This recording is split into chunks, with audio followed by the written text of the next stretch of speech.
o'clock, so I would like to call to order the public hearing for the Board of Finance meeting, which will be presented by Dr. Dykle.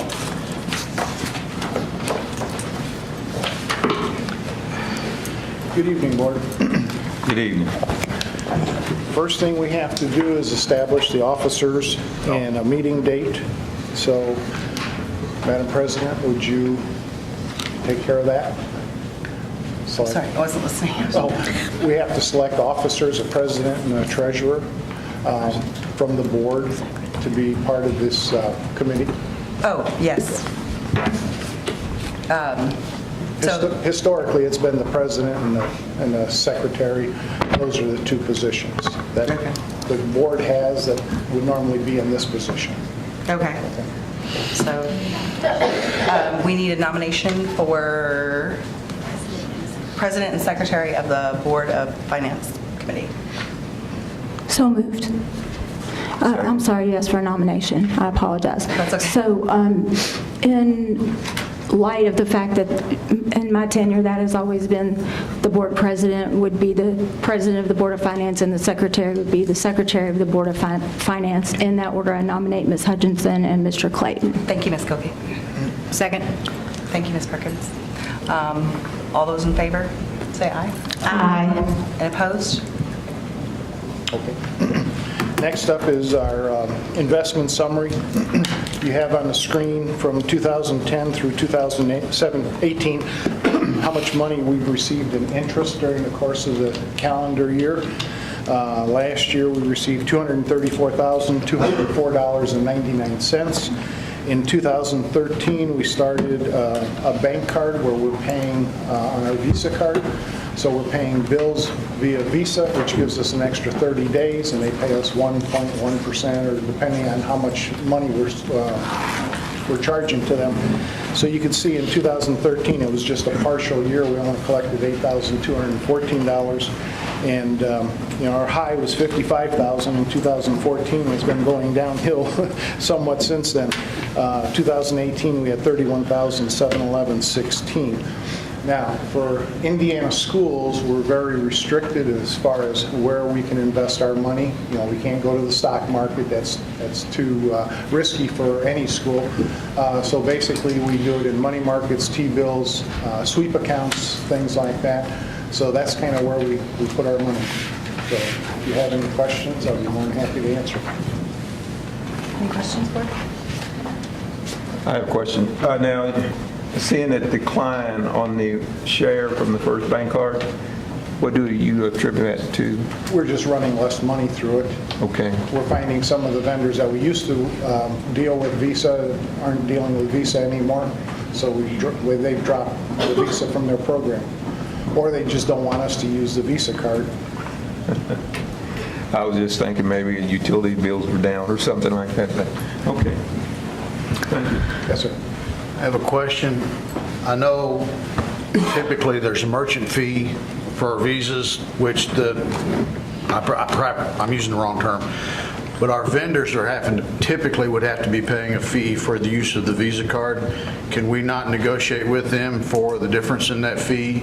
We've done that occasionally. Okay. A lot of them will just give us the difference, the fee. They'll just take the Visa card. When I tried to put $500,000 worth of buses on our Visa card, Midwest Transit kind of balked at that. Yeah. Not at 6%. So they gave us a discount Okay. on that. So yeah, we try to work that out. All right. Any other questions? Nope. Okay, thank you very much. Meeting adjourned. I have 1 minute. Oh. Now can I sing? Oh, like under his?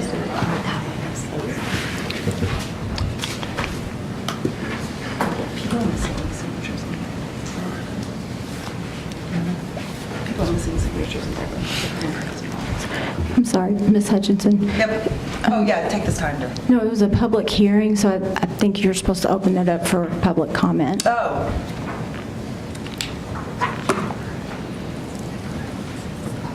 Can I? It was a Board of Finance meeting, not a public hearing.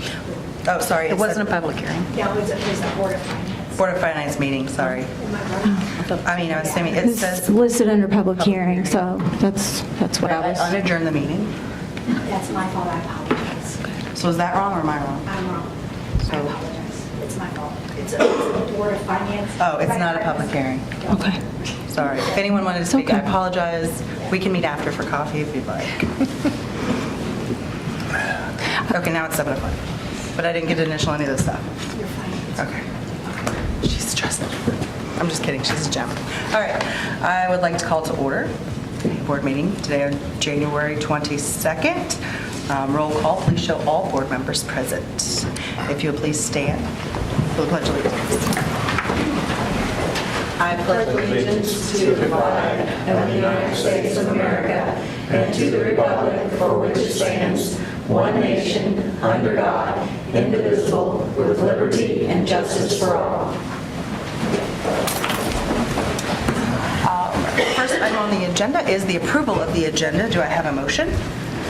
Actually, Madam President, I would like to move to amend the agenda, please. Okay, do I have a second? Second. Questions or discussions? Oh, wait, Wait, I have to know what part.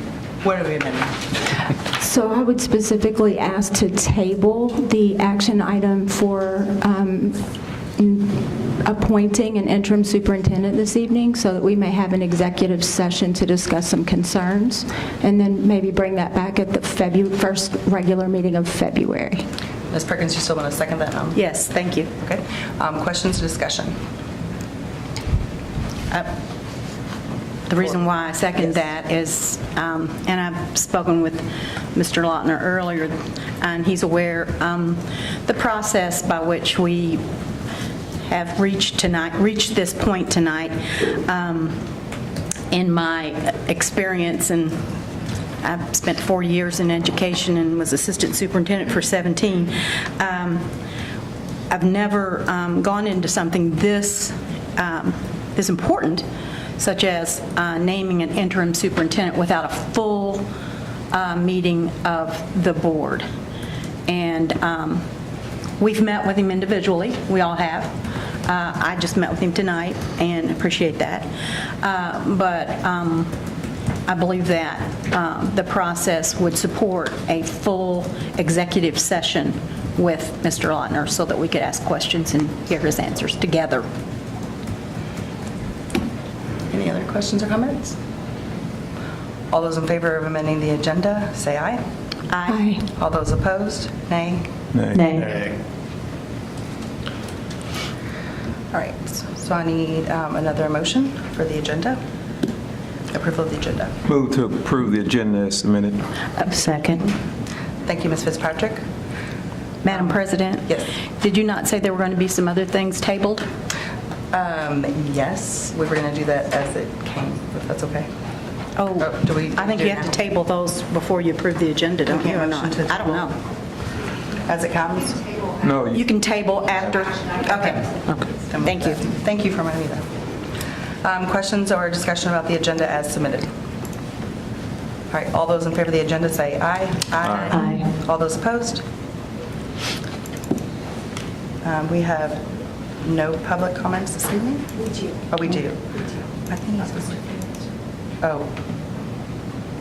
Sorry, I'm not authenticated. Mr. Felix? Oh, you're at the end? Oh, I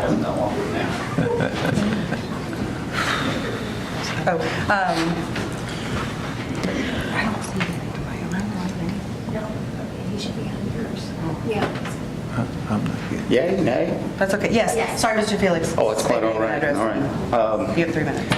Well, welcome back to everybody, and Happy New Year. I didn't get the chance to say it last week, and I just want to say to all of you, thank you so much for doing this job. I know that you work hard, and you're doing this community a huge service every time you show up here. And you need to know that you are appreciated. We may not always act like it, but you're appreciated people. And as we move forward into a new era of new leadership, it's the hope of our teachers that you will keep some important things in mind. By the way, I'm Mark Felix, GCA president, for those of you that haven't been to a board meeting lately. And I want you to keep five things in mind, okay? One, remember that ultimately, we are always working for the students, the parents, the educators, and members of this community. Two, keeping Greater Clark employees who feel valued and respected ensures that our students get the best that we can give them. We have incredibly talented, highly trained, and educated teachers working in this district, and all we ask is that you trust them to do what they're good at. Let's not spend so much time and energy trying to micromanage them. Let them teach. We need to stop filling every free moment with a meeting. Our teachers will be the most successful if we give them the resources they need and show them the respect they deserve. They are professionals and they deserve to be treated as such. Planning time is precious to teachers. Teachers that are conscientious of how much they need to accomplish on a daily basis. If you really want teachers and students to excel, planning time is something that should never be abused. 3, instead of new and costly initiatives, let's keep what has worked and toss what hasn't. Doing fewer things well is far better than offering a larger menu of mediocrity. 4, regarding our budget, too often this corporation has been on a spend-as-you-go plan without adequate foresight. Why? It's time to take a hard look at spending. If you know that our employees require X% of the budget, why not plan ahead? If the cost of living is increasing at 2% or 4% annually, then salaries should reflect that for all employees. No one working in this district should continue to go backwards. And although it's important to raise the base salary of brand new teachers in order to recruit them, we shouldn't do that without addressing the needs of our experienced teachers. It's time to plan ahead so that we can retain our staff. 5, let's begin to plan for a day where all of our class sizes are manageable. Everyone knows that smaller class sizes produce results. It's time to find a way to make that happen. Was that my timer buzzer over there? Mm-hmm. Okay. What teachers really need and want from you and our new superintendent is a sincere spirit of trust and collaboration, and we hope, it's our deepest desire, that we can all move forward and work together. Thank you. Thank you.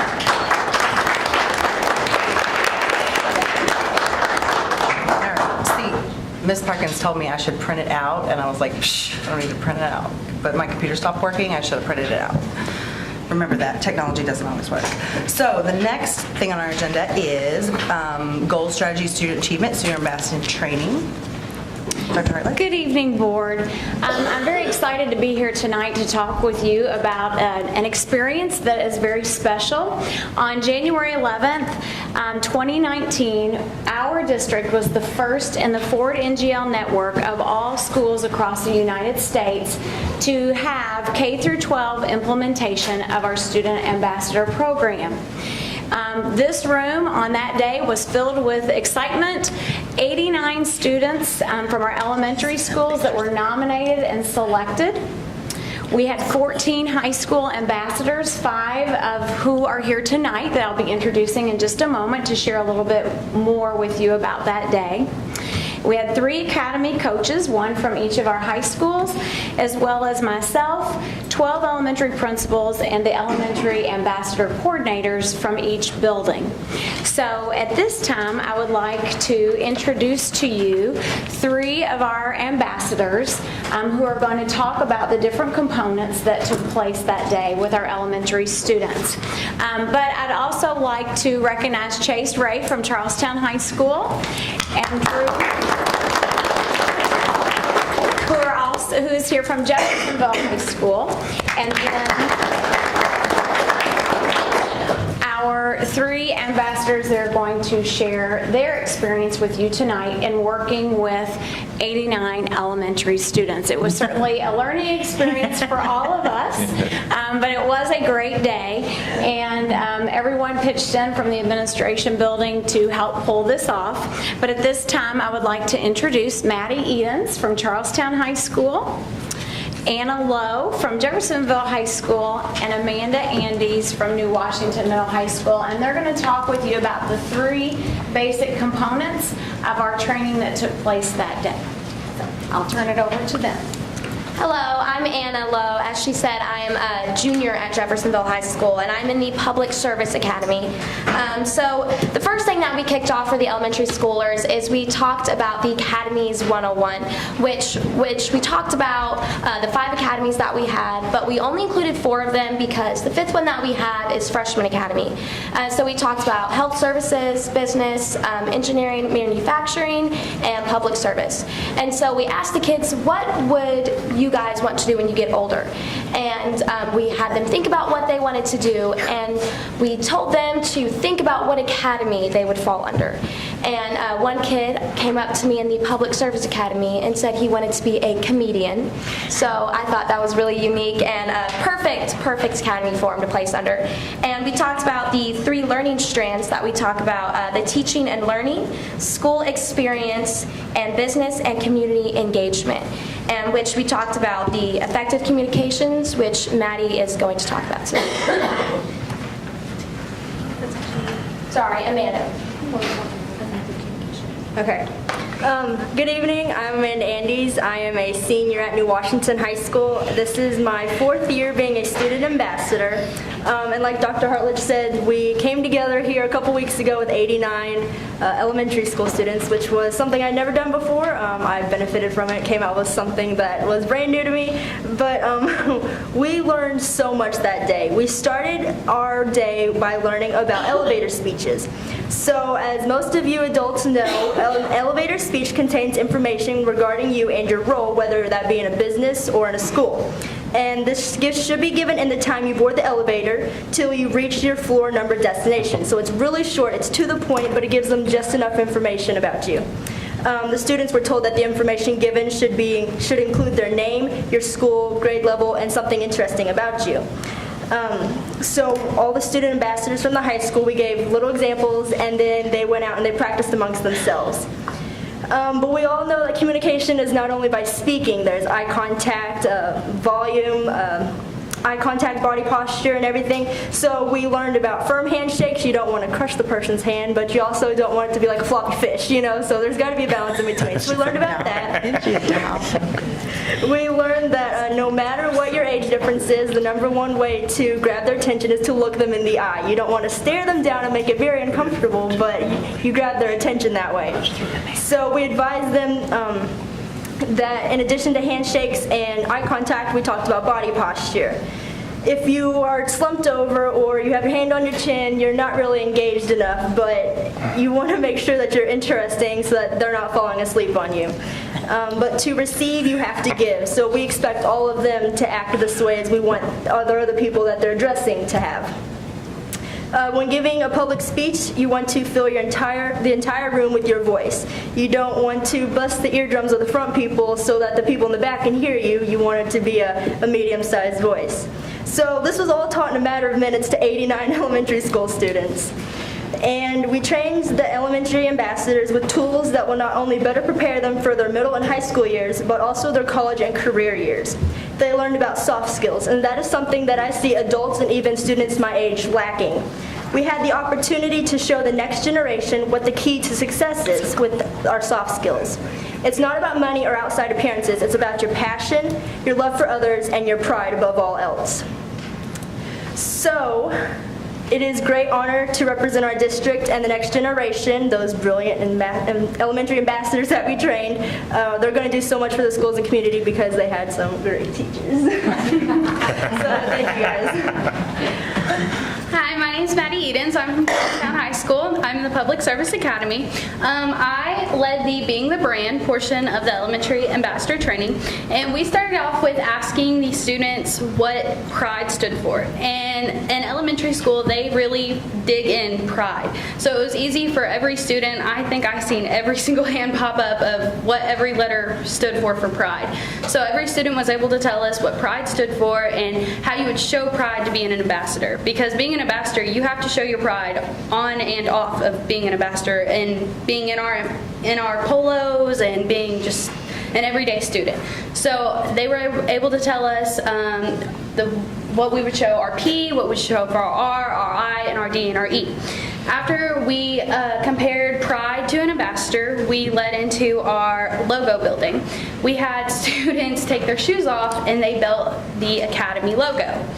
And they found that so fun, and they just kind of scattered around the floor, built the Academy logo. We had a Public Service Academy little group, and then while they were building the logo, me and a New Wash ambassador were in the next room over here, and we had 6 students. They got to dress up, and they threw on some good clothes and some bad clothes, and we threw on a little fashion show of what they would wear as an ambassador and what they would not wear as an ambassador. So we put on fashion show music, and then they all strutted out here, all dancing and all happy. And when they came out here, they singly said why they would wear this outfit and why they would not wear this outfit. And then, Amanda, do you want to talk about your shirt? So when we got together as the high school ambassadors, we all talked about what we would be doing for this day to help the elementary ambassadors. And I mentioned, why don't we have a story or something and then not have an ending and they have to create the ending. So I was thinking something like Cinderella or the Three Little Pigs, but then everybody was like, no, you write your own story. So we wrote a story that involved dinosaurs and Star Wars and superpowers. It was kind of a disaster creating it, but they had so much fun. So they had to create the ending, and we left it up to the students. It was open-ended. They could do whatever they wanted, but every single one had to come up and present as a school. They had to present their ending and what they thought appropriate to finish the story out. So it was all positive. They all came back, and it was positive. It involved everybody. The antagonist became the protagonist. The moral point of the story was to show them that not one person can solve every problem by themselves and get accomplished what they want done by themselves. They have to involve everybody. And as an ambassador, the academies won't work unless you have everybody's cooperation. So we showed them that no matter what the beginning looks like, the ending won't be the same unless you have everybody working together. So we created a story and had them finish it, and they did an amazing job. Thank you, ladies. I would also,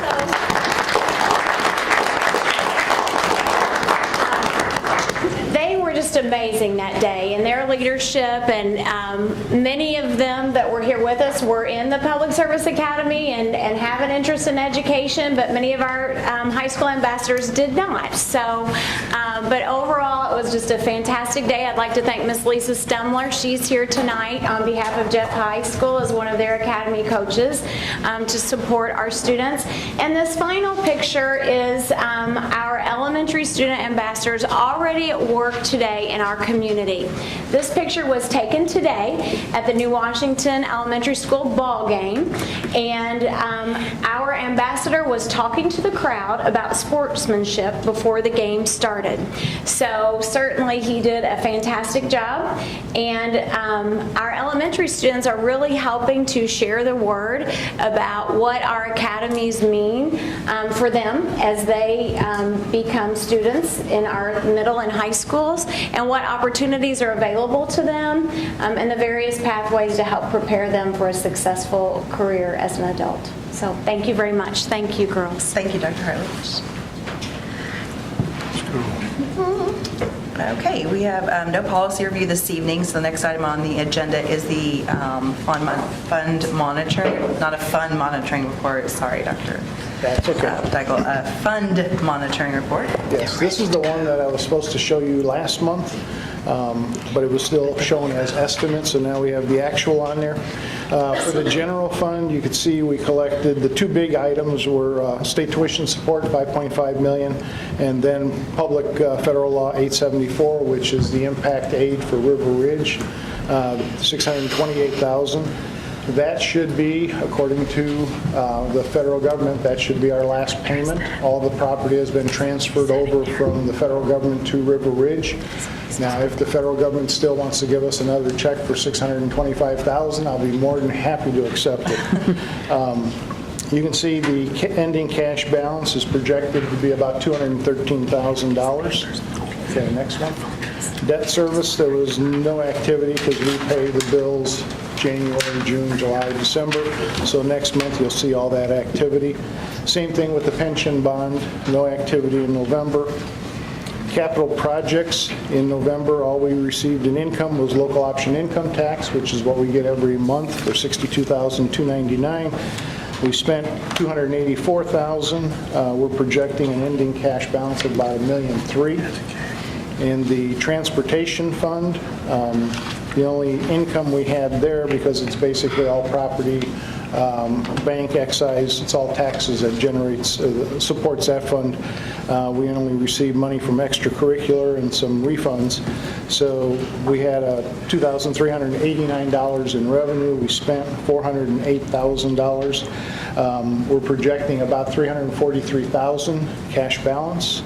The bus replacement fund, no activity, but we spent $125,264, ending cash balance of about $50,774. And the rainy day fund, there's no activity. We're still sitting with $4,349,779. So if anybody has any questions, I'll be more than happy Any questions, Board? to answer them. How much is in the rainy day fund? $4.3 million. You want exactly? No, that's what's in there now? There's not $5 million in there now? No, we had it up to $5 million, and then we've taken... In December, and then now we're down? Yeah, when we first started, we were at 3.5, and then Right. got it up to 5, and now it's back down to 4.3. Yes, sir. Why does it float up and down? Depends on what we have to do. If I can put money into it, that's because I have excess money in transportation, bus replacement, or capital projects, I can move that in with board permission. Anytime I move money in or out, I have to get board permission through a resolution.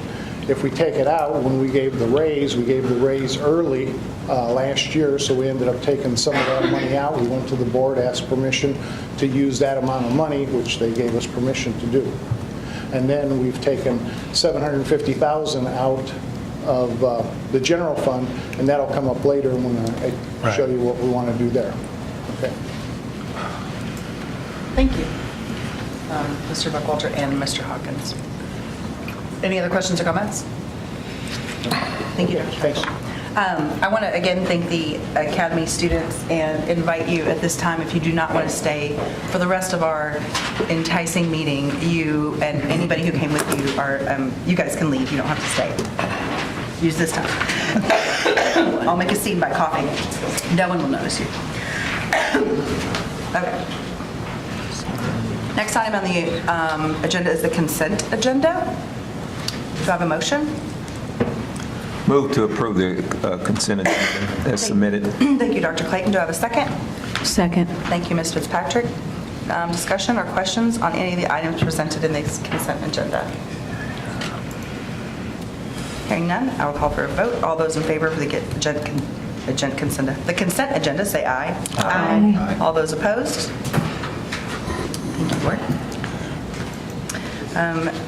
Gifts to building.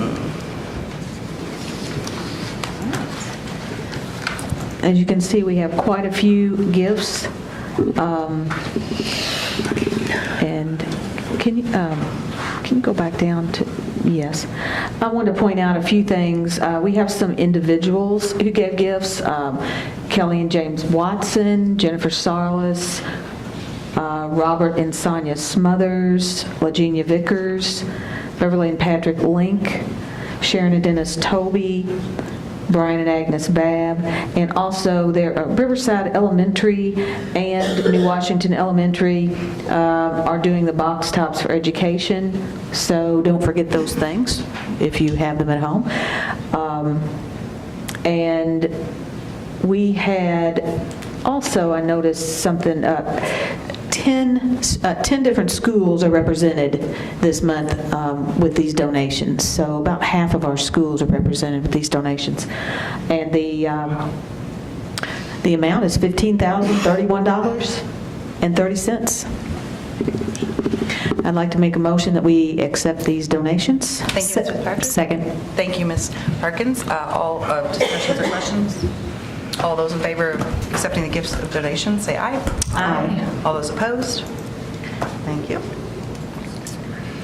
First action item is conflict of interest disclosure statements for the board presented by Ms. Gilnick. Thank you.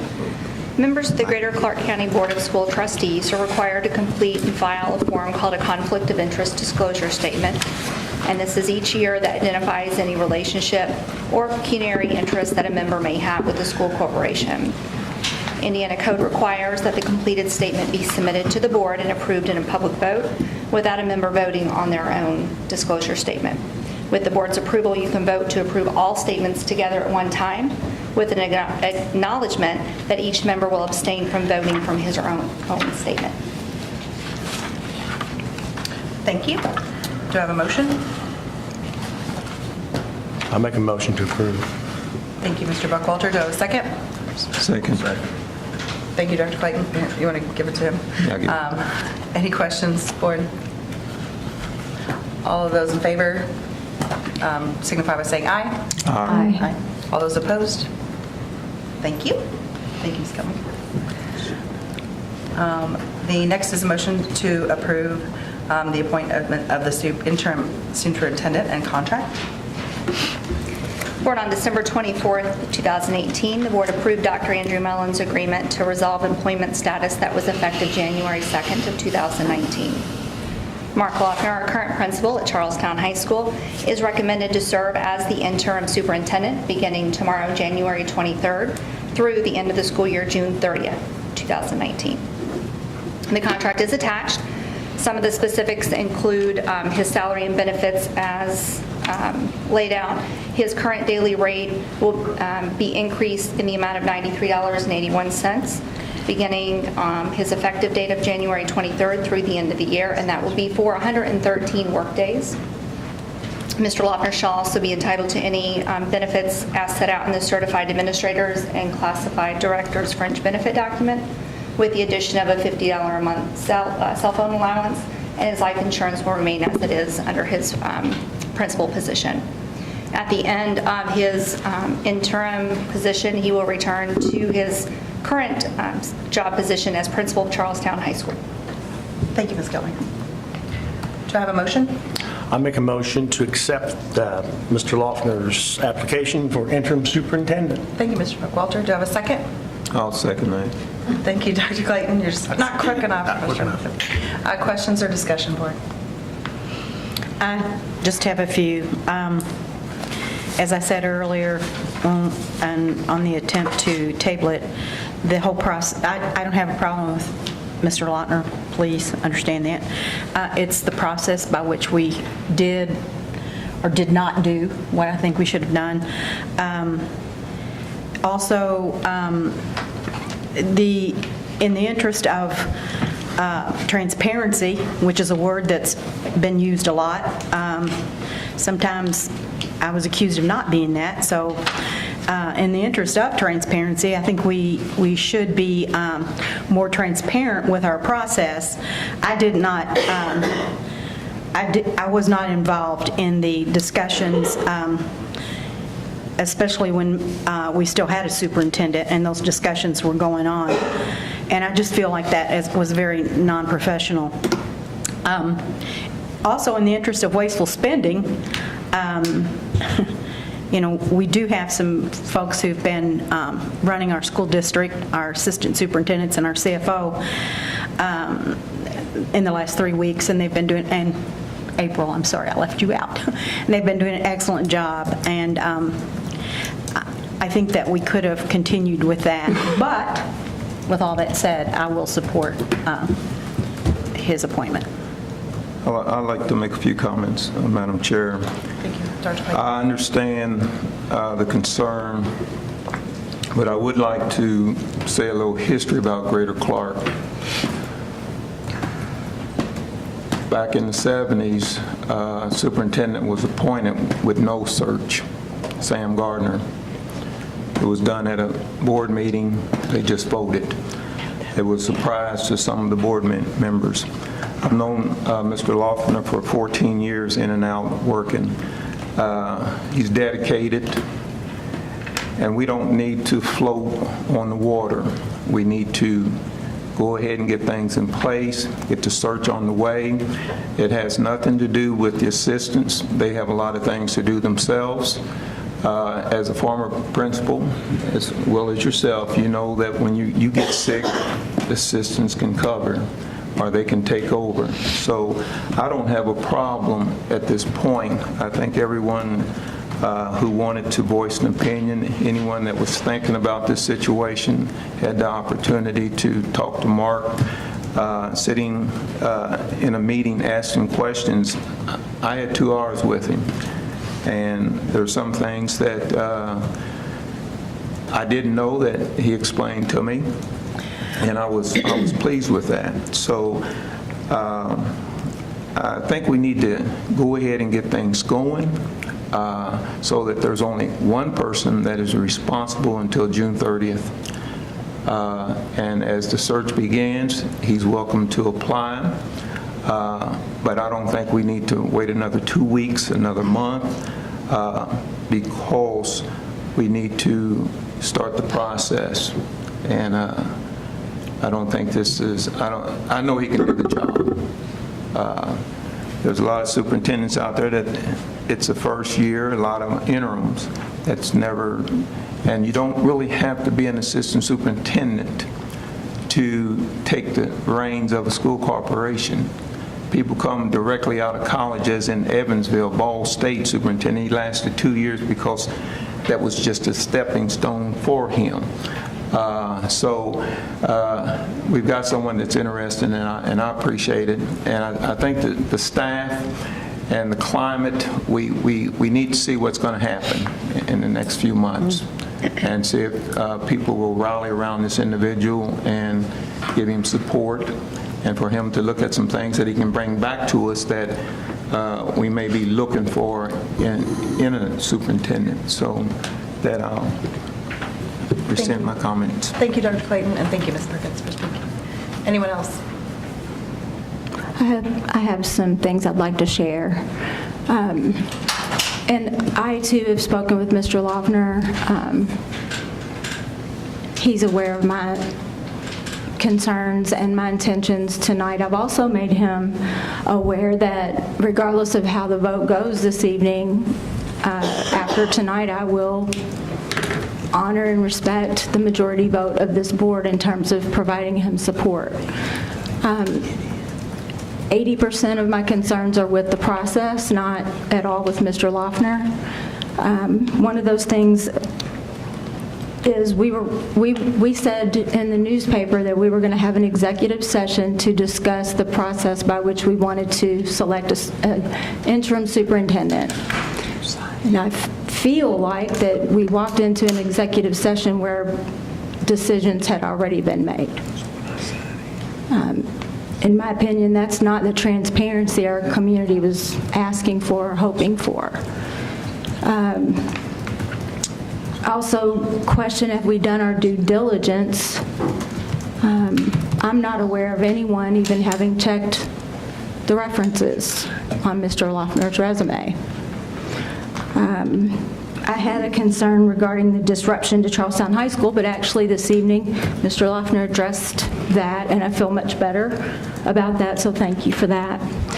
My last one is potential conflict of interest, because I do know that Mr. Loeffner is friends with board members, and I can't help but feel like that puts everyone, at the very least, at a public perception of conflict of interest. In my tenure on the board, Mr. Loeffner's actually assisted me with a problem related to conflict of interest in the past, where a board member and an administrator were doing some things that shouldn't have been done. I hate to see even the perception of putting him in that same position. That's a problem for me. So that being said, I'll wrap up my concerns. Thank you, Ms. Cookie. Anyone else? Yes, I would like to say something. I would like to thank you, Mr. Loeffner, for being willing to do this. We are in a sometimes volatile situation and climate at this time, and to be willing to step out of something that you are very comfortable with and a position where you're very good at, and to do this, I applaud that, and I thank you very much for that. Thank you, Mr. Patrick. Anybody else? I'd like to say thank you to Mr. Loeffner and his wife. You're putting your family out there for taking that kind of a chance. Coming into, and I think from being in Greater Clark County Schools, the climate and the culture, and I think the teachers have spoken to it, that you're kind of stepping into, and I appreciate that very much. I know that's a difficult thing. In terms of transparency, I apologize that it's misunderstood. I didn't feel like there was a tremendous amount of transparency as a new board member in terms of the exit of the previous superintendent. And I was told specifically that, well, you're voted in, you are really a board member, so that was kind of confusing. If that was going on and that was a thing that was something that was misleading, I would certainly have to say I sort of felt misled too. If we knew the previous superintendent was going to leave, then wouldn't there be a succession plan, in place? And so, I kind of thought that was strange. And knowing that there was a, suspecting he may leave, why be asleep at the wheel? And so I appreciate everyone's concerns. To me, it's not about friendship, it's about business. It's about doing business and getting on with this and helping Greater Clark County Schools. So I thank you for your concerns, and that's just how I feel. So. Thank you, Mr. Buckwalter. Ms. Hawkins, did you want to say? Okay. All right, then. Anybody else, any other questions or concerns? A call for the vote. Thank you, Dr. Clayton. All of those in favor of appointing Mr. Loeffner as interim superintendent, say aye. Aye. All those opposed? Nay. Thank you. Mr. Loeffner is here today. Would you like to stand up and introduce your wife?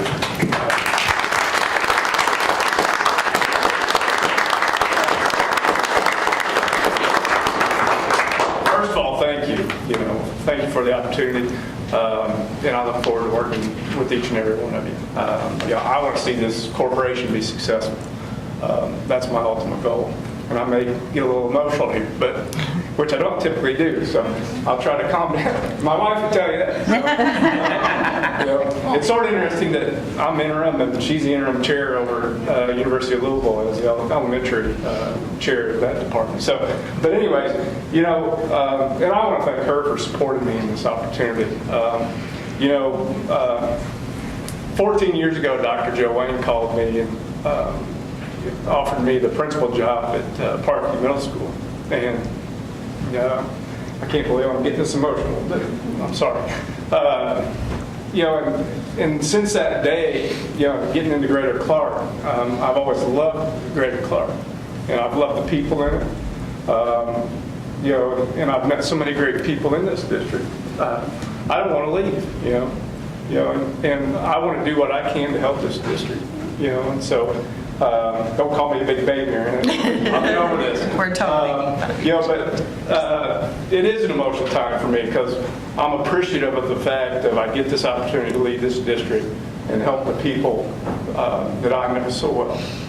So and I want to help them. So and I want this district to be great. So thank you, and I look forward to working with you. Thank you, Mr. Loeffner. Sorry, I'd like to.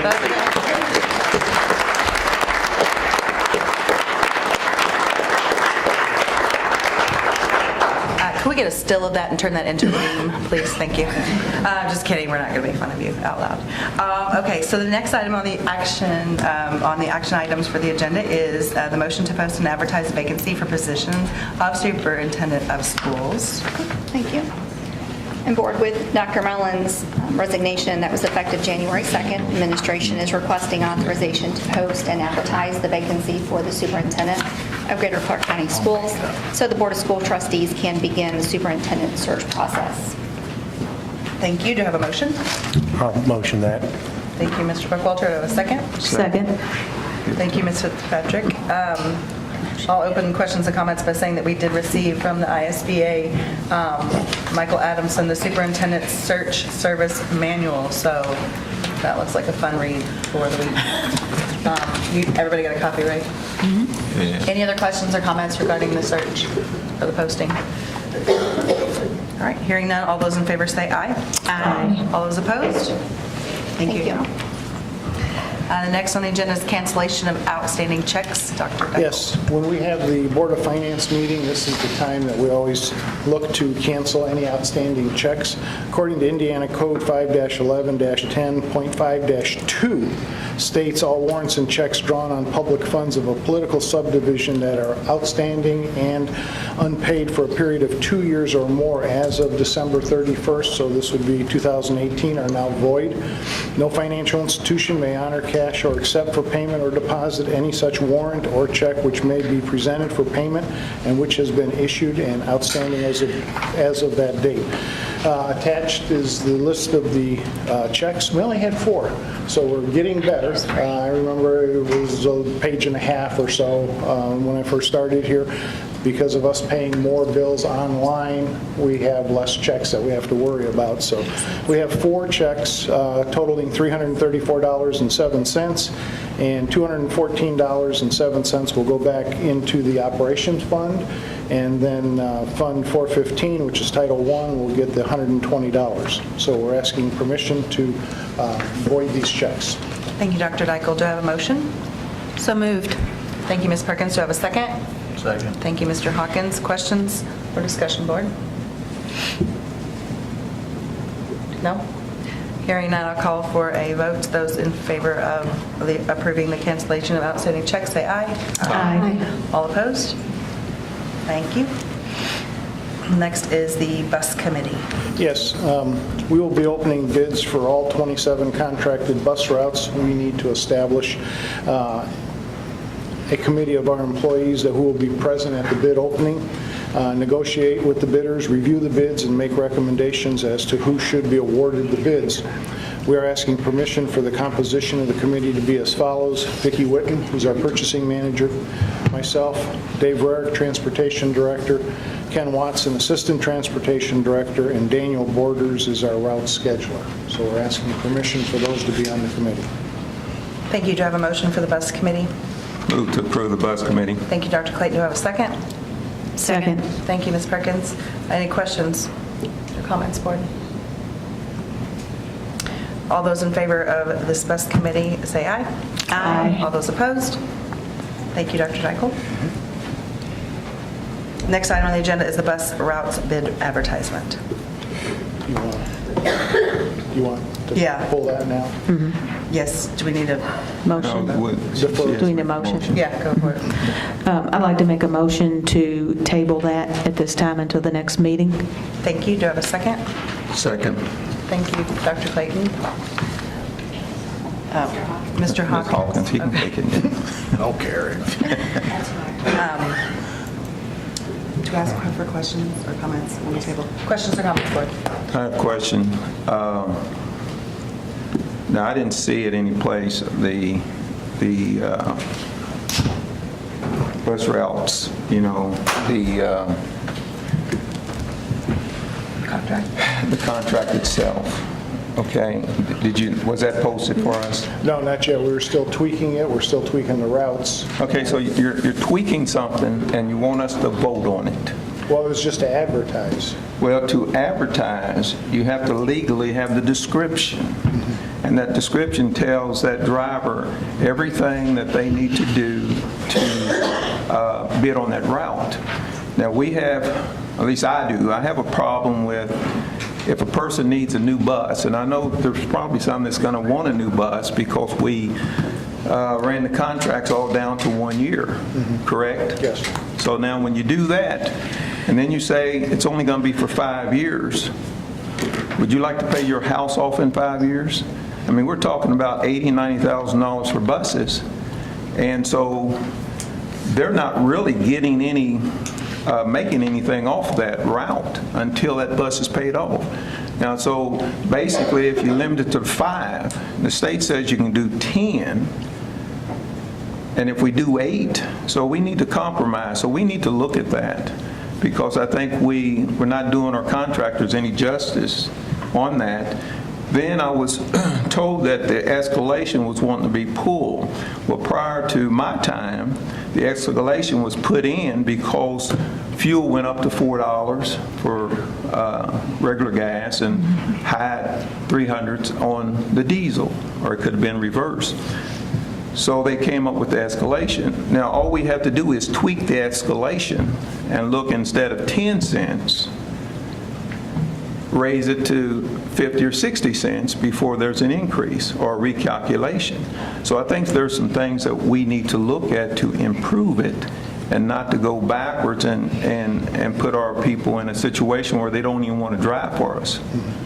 We can't get drivers at this time now. So we don't want to do anything to eliminate contractors. Am I correct on that? Yes. Okay, thank you. Thank you, Dr. Clayton. Could I ask if Ms. Fitzpatrick could explain why she wanted to table it? Yes, actually, Dr. Clayton pretty much explained it. Thank you very much. Thank you.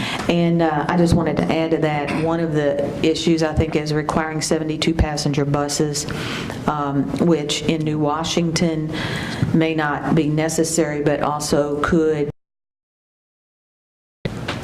put them in a situation where turning around on those rural roads would be impossible in a 72 passenger. Another issue is when they buy, if a bus driver needs to buy a new bus, and when I say new bus, it might be a used bus that's a few years old. But from what I understand, finding a 72-passenger used bus is almost a needle in a haystack at times. And therefore, it would force them into a brand-new bus, which again, cannot be paid off in a shorter time period. I would like to see also maybe with that situation, maybe some routes would require 72 because of the number of students and the possible number of students if routes are combined, but some routes would not require that. Therefore, the contractor could bid on a certain route knowing that they would not have to have that requirement. Well, could I say something else? Yes. Now, on the, when you're looking at a 66 passenger bus versus a 72, you're talking 6 elementary kids added to that bus and 2 more for a high school, middle school. So you really don't get what you think you're going to get. And I have a concern with that. As she pointed out, going out into the rural areas. Now your transits will turn at 192 because the wheels sit behind you, so your turning ratio is low. So now when you go to a 66, not 66, but a 72 passenger, now you're way over 200. So have driven some of those roads in a bus.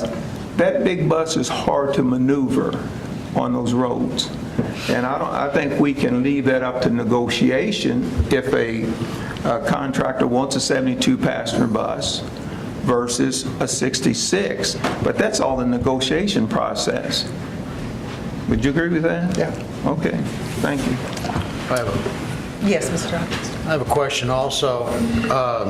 Dr. Clayton's addressed a lot of the issues that I see with the technicalities, and I don't really understand it like Dr. Clayton does, and I appreciate your input on that. I'm looking at it from a contractual point of view and long-term for our welfare of our system. If we hold all these contracts at 5 years, 7 years, 15 years, or however long we determine to hold it for, it makes it very convenient and very profitable for some corporations to come in, for instance, Miller or Sodrel, and underbid all of our independent contractors for the first contract. After that first contract, all of our, well, I'll say all, a good portion of our independent contractors, this is the only place they're going to drive. They're not going to drive all the way up to Scottsburg or over to Hanover. They're going to go out of business, or they're going to move, or they're going to quit sell their bus. The next contract term that comes up, guess what? We don't have anybody else to be able to bid on these contracts to compete with whatever the big contractor is. So now we're down to however many large organizations that are out there that are willing to bid on this. And I venture to say that probably not too many are. I've already been told that Miller probably wouldn't even consider bidding on it, which leaves us down to Sodrel and maybe another organization. After that first contract is gone and they've bought the contract by going under cost to get it, then where are we at? We don't have anybody else to compete with them. So then all of a sudden the price goes up and we're stuck with having to deal with it because we can't do without the buses. So I'm not always a big fan of distributed product, distributed energy production, distributed this or that. But on this particular case, I do agree that we do need diversity in our bus drivers, in our contractors. And whenever we start limiting the contract to these particular terms or this particular length of time, and we don't allow the contractors to come in and work with us and negotiate on those kind of things, then I think we're really gonna step on our own. I won't say what we're stepping on, but we're gonna have some problems here with this. And I believe that we probably really need to rethink how we're setting these contracts up. I don't know that Dr. Clayton would disagree with me. What's your thoughts on that? Generally, when you're large first school and I'll use Indianapolis, generally they're around for a little while and then they're out because they don't do what the school corporation wants. A lot of them want the entire business.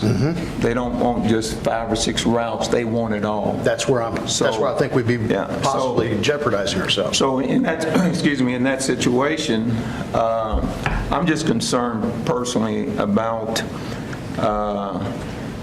trying to make sure that 5 years from now we're negotiating 27 routes. I don't care if we negotiate 2 routes. They can be staggered. When I see it, we'll just do this amount, then I'm thinking somebody's lazy. Well, I agree that, and I agree with you. Yeah. I do see the other side. It makes it much easier if we can negotiate them all at one shot. But the problem with that is if we do set that up in that manner, then are we opening the door for somebody to come in and buy these out? Because in my business, I'm a contractor. Or I work for a contractor, and I see people come in and bid jobs and buy the job. We call it buying a job. When you go in and say you're going to do a job for under the cost to do it, that way you got your foot in the door. We've had contractors do it to us. The contractor company I work for, we do a lot of work for one of the major healthcare organizations in Louisville. And we've had other contractors come in and buy jobs, get in the door, and then they're able to stop us from being able to effectively Dr. Deichel can tell you this. His biggest problem is negotiating with the present contractor. You don't have a flood of people coming in. You've got to negotiate with the present one. The contractors don't want to step on other people's toes, so they just deal with what they're looking at. Now, you may have an outsider come in and try to get around, but typically you're sitting there with one person and you got your figures, they've got theirs, and you're trying to get to where you want to be at, correct? I've only had one time where there were 2 contractors bidding on the same route. Right. That was it. Okay.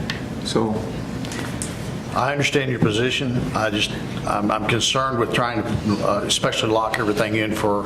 Yeah, I agree with you. We also have a board policy that for a fleet contractor, that's anybody that has more than 1 bus, so 2 buses on up, you can only have, I think it's 10 or 15, one or the other. So a Sodrell or a Miller could not come in here and take all 27 routes. Right. So Thank you. put your mind at ease on that. Okay.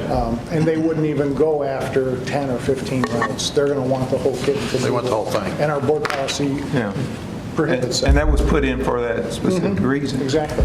One other issue that we need to possibly consider is what Dr. Clayton brought up. If you have somebody that's gone out, and Ms. Fitzpatrick, you go out and spend $90,000 on a bus, you're going to need to be in that contract for 7 to 8 years, maybe 10 years.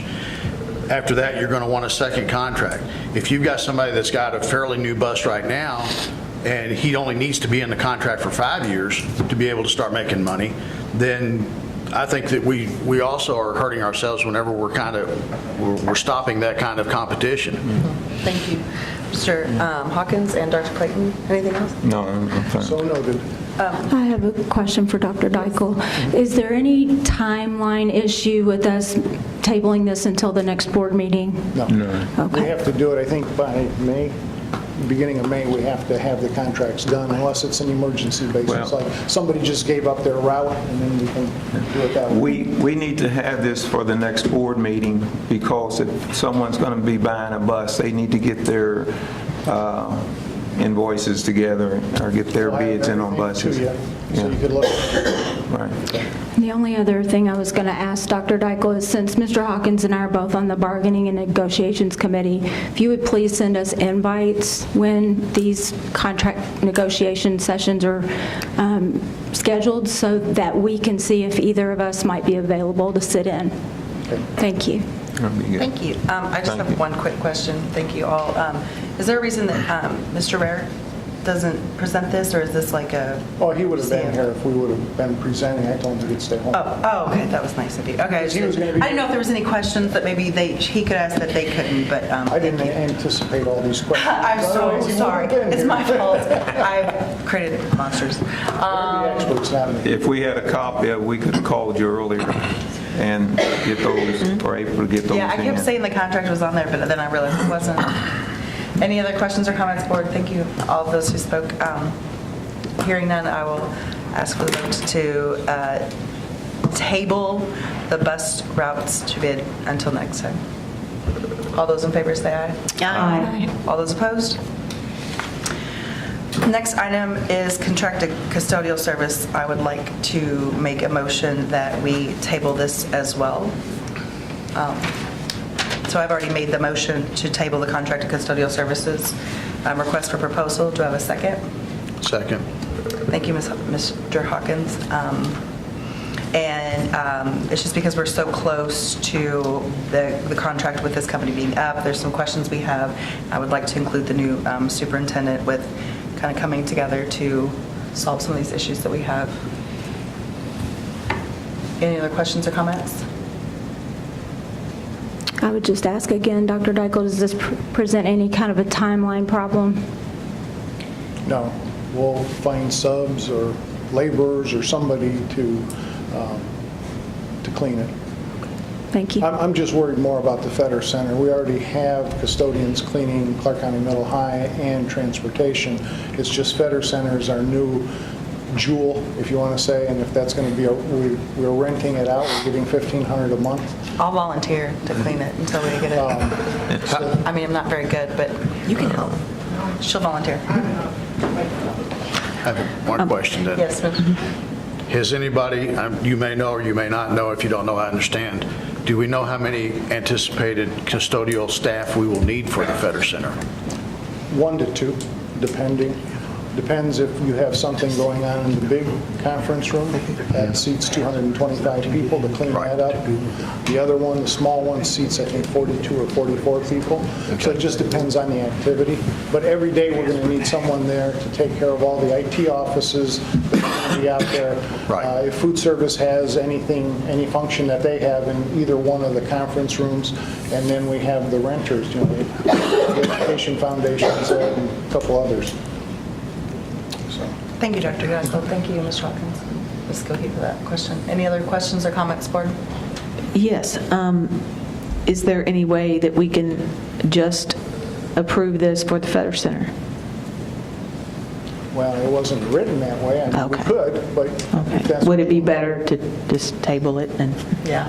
Well, the reason I was Or- including the other 2 schools is we have such a hard time finding custodians. We have 5 openings right now that have been open for a while.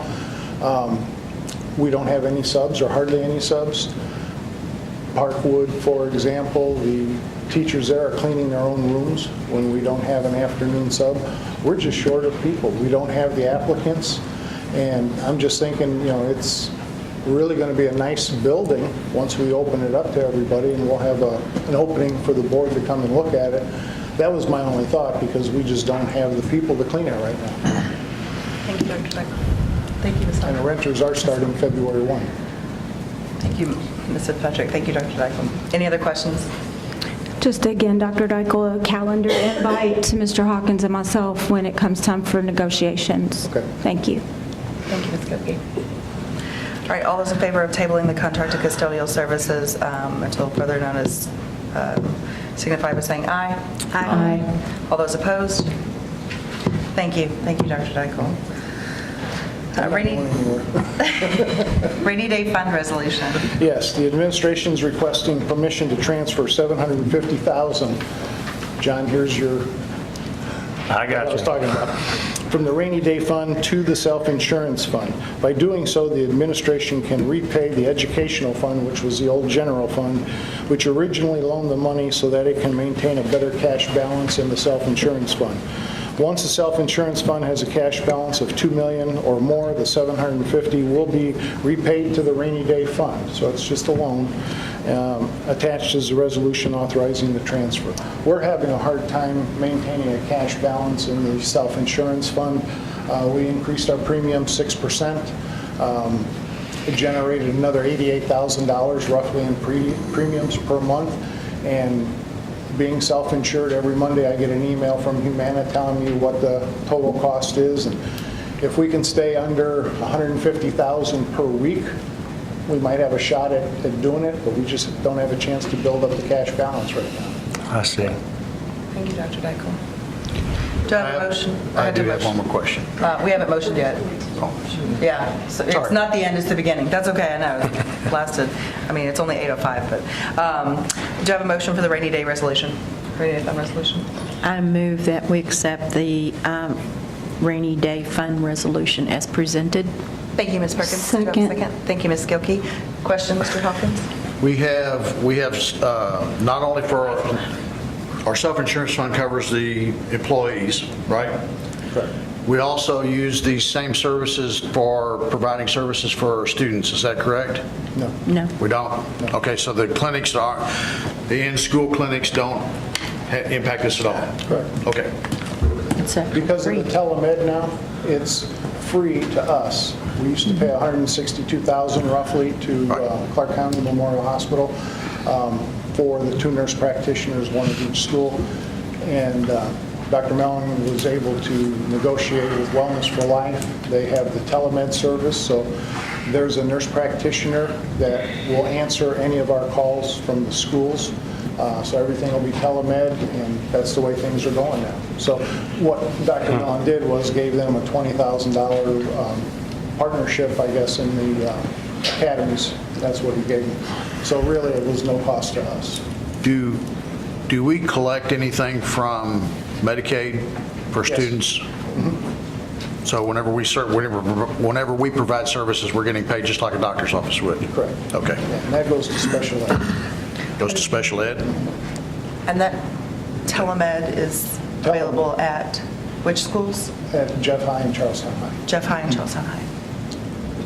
Thank you, Mr. Hawkins. Any other questions? All those in favor of the rainy day fund, I almost forgot what we were voting on. Rainy day fund resolution signify by saying aye. Aye. Those opposed? Thank you. Last one. Dude, you are earning your money tonight, aren't you? LED light bid rejection. Yes, the administration is requesting that the attached bid results be rejected until the school board can review the advantages and disadvantages of LED lights and the potential cost savings in electricity. So we'll bring, what I'd like to do is to have a board retreat on facilities, talk to you about a whole bunch of things, and then bidding out LED lights if the board so agrees, with the idea of going to solar so we can get 100% off the electrical grid, and that'll save us about $1.2 million roughly. So I'm asking permission to reject these bids. Thank you very much. We appreciate that. Do you have a motion? I make a motion to reject the bids for the lighting system. Thank you, Mr. Hawkins makes a motion. I Mr. second. Buckwalter has a second. Questions, comments, Lord? Thank you. Why are you laughing? Time rejecting his own thing. Oh, yeah. Sorry. We're into rejecting today. I know. We're just learning. It's wonderful. All right. Hearing no other questions or comments, those in favor of rejecting the LED light bid signify by saying aye. Aye. All those opposed? Thank you. Thank you. There are not public comments on non-agenda items. I guess you were moved up to agenda because the board is the agenda. It's all right. Reports, requests, and board comments. We do have the 2019 board committees and who is representing. These are available on the agenda. And please use us. We love to come to things. Some of us don't have a lot of friends and just need people to invite them to stuff. to feel needed. So, but, well, no, we really love to come hearing what you guys are doing and help. And Ms. Gilkey, I want to say thank you for the reminder of the negotiation committee and being invited to that.